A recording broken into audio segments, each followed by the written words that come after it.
అందరికీ నమస్కారం. నేను తిరుపతి. అయితే గమ్రపేట మండల కేంద్రానికి చెందినటువంటి 3 జిల్లాలను కలిపేటువంటి బ్రిడ్జు, అటు సిద్దిపేట, కామారెడ్డి, సిరిసిల్ల 3 జిల్లాలను కలిపేటువంటి ప్రధానమైనటువంటి బ్రిడ్జు నిర్మాణం చేపట్టి 3 సంవత్సరాలు గడుస్తున్నా ఇంతవరకు ఇప్పటి వరకు ఇదే పరిస్థితిలో ఉంది.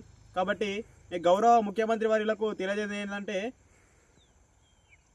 గౌరవ ముఖ్యమంత్రి గారికి అప్పీల్ చేసేది ఒకటే, త్వరితగతిన ఇది త్వరగా పూర్తి చేసి అందుబాటులోకి తేవాల్సిందిగా కోరుతున్నాము. అదేవిధంగా విద్యార్థులకు ఏదైతేనేమి తీవ్రంగా ఇబ్బంది కలుగుతుంది.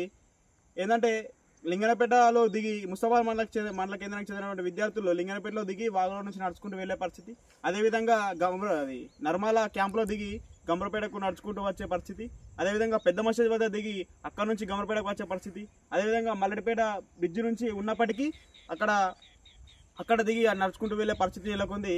కాబట్టి గౌరవ ముఖ్యమంత్రి గారికి, అదేవిధంగా గౌరవ జిల్లా కలెక్టర్ గారికి మనవి చేసేది ఒకటే, ఏంటంటే తాత్కాలిక మరమ్మతులు త్వరగా పూర్తి చేస్తే బస్సులు ఇక్కడ నుంచి వెళ్తాయి.